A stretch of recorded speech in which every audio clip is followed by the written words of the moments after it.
Voilà, donc je vais utiliser ici VirtualBox pour faire l'installation et la configuration de Windows Server. Mais avant ça, il faut créer la machine virtuelle qui va accueillir le Windows Server et créer la machine virtuelle qui va supporter le client.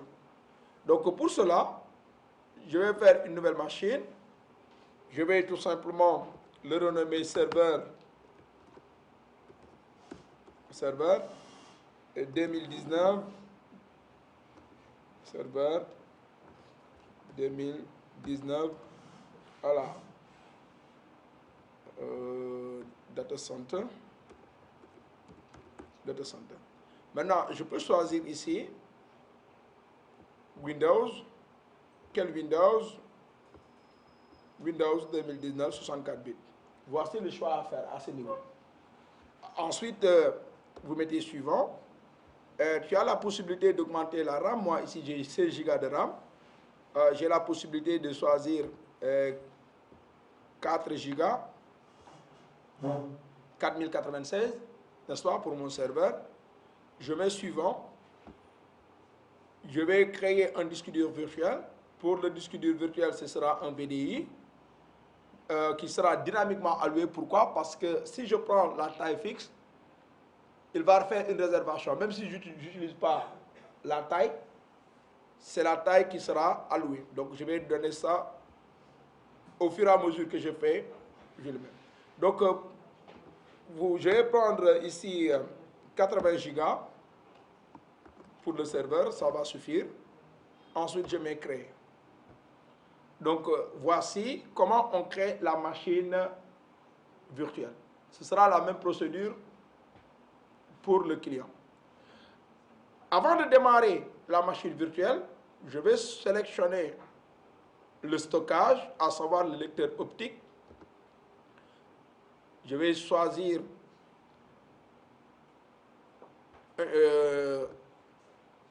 fichier image, mais je vais le faire comme ça, n'est-ce pas? Choose file disk. Je vais le chercher sur mon disque, sur administration Windows. Voici le Win Server. Ça, vous l'avez, c'est 4 Go. Donc, une fois que c'est chargé, maintenant, je peux dérouler l'installation. Je démarre l'installation.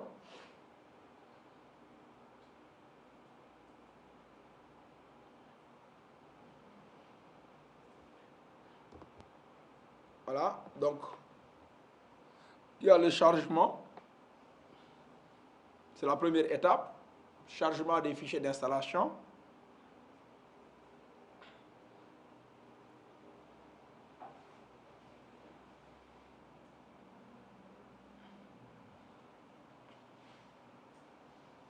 Donc, vous attendez.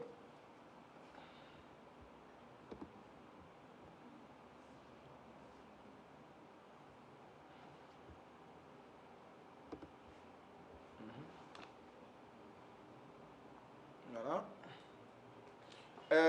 Ici, vous devez choisir la langue, le fuseau horaire, n'est-ce pas, et monétaire. Donc, tu peux choisir le type de clavier. Donc, si c'est bon, vous mettez suivant. Ici, ce qui m'intéresse, c'est l'installation maintenant. Mais il faut retenir aussi que c'est le même format ISO, l'image là, c'est cette même image là qui vous permet aussi de réparer l'ordinateur. Donc, dans une situation réelle d'entreprise où le serveur est installé, si le système d'exploitation présente des problèmes, tu peux intervenir, faire la réparation avec le support. C'est pourquoi vous avez l'option réparer. Mais ici, c'est l'option installer que nous allons prendre. Et automatiquement, vous avez le démarrage du programme d'installation.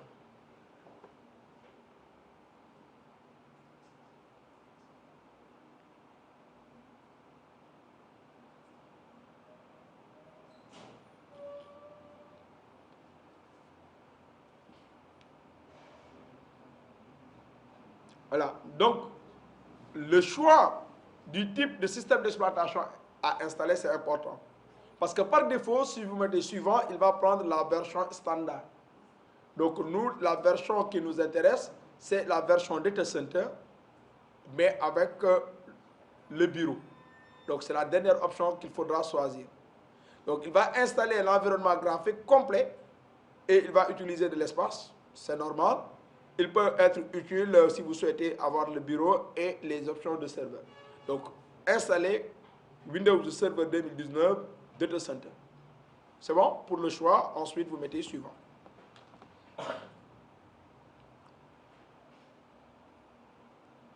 Et il faut accepter les termes de la licence pour continuer.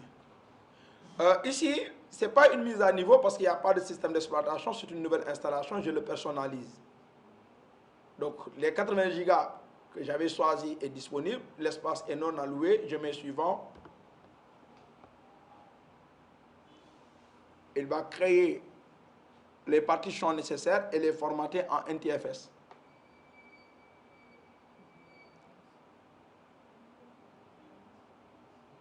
Donc, les étapes de l'installation, il y a la copie des fichiers de Windows, la préparation des fichiers pour l'installation des fonctionnalités, l'installation des mises à jour, ensuite l'achèvement pour terminer. Donc, on attend, on est à la deuxième phase.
Voilà, donc ça continue parce qu'il y a l'enregistrement, il faut faire moins de bruit.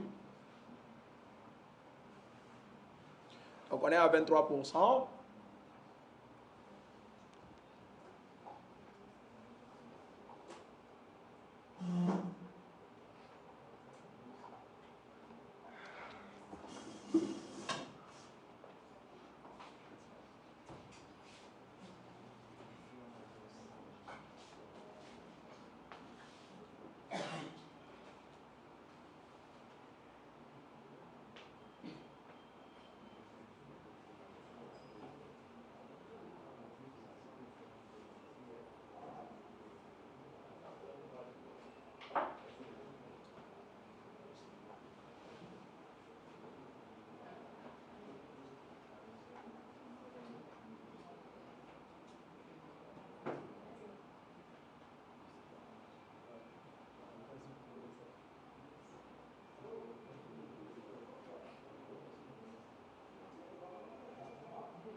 L'installation est terminée.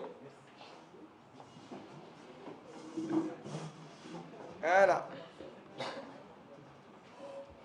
Voilà, donc première phase, l'installation est terminée. Oh, ça démarre. Mais n'oubliez pas de retirer l'image. Une fois que l'installation est finie, il faut venir à lecteur optique comme ça, lecteur optique, et décocher l'image. Sinon, ça risque de démarrer tout le temps. Si vous appuyez sur une touche au démarrage, ok? Voilà, démarrage des services.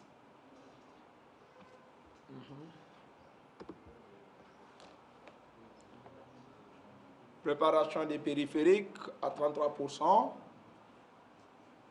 66.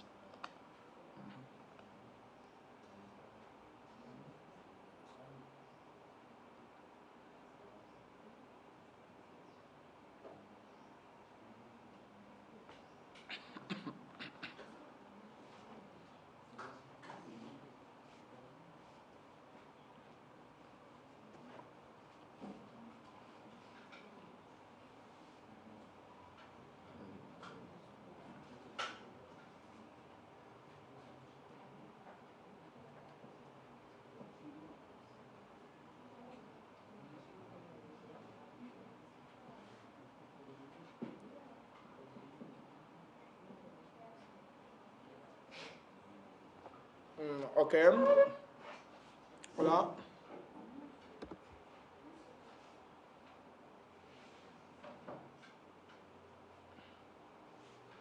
Il y a l'intégration. Je vais faire.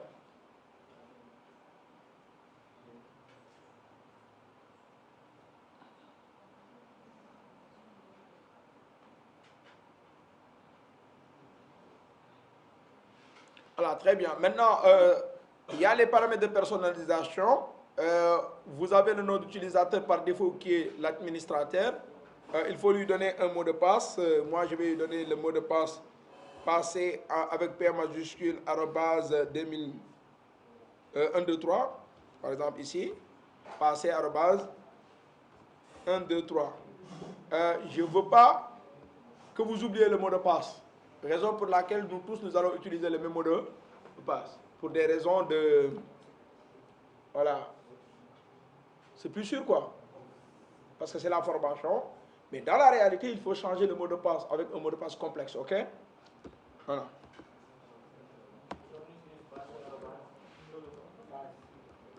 Comme, regardez, passez arobase 1, 2, 3. Voilà, P majuscule comme ça. Le reste en minuscule. Caractère spécial, chiffre. Terminé. Donc là, je suis à la dernière phase, finaliser les paramètres.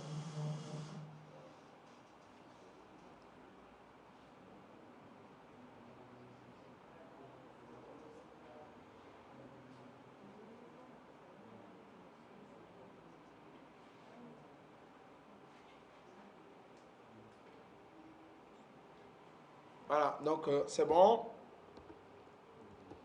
Voilà. Là, je me connecte sur ce système.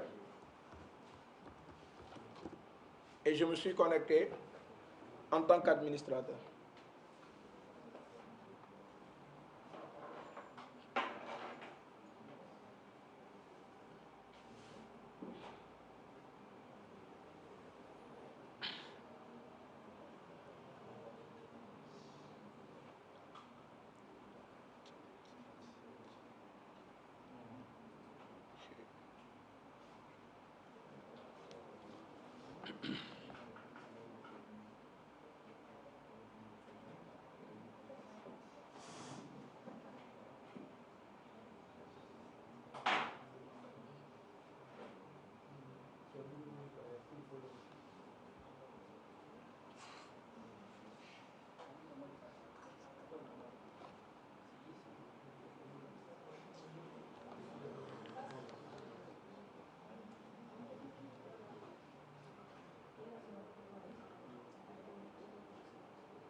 Ok, donc voici le bureau de mon Windows Server disponible. Voilà, donc il va démarrer le gestionnaire.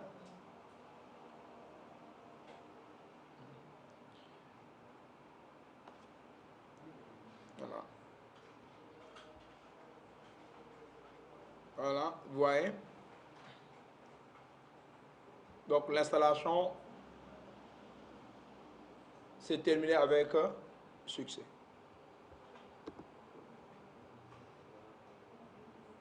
Bon. Maintenant, là,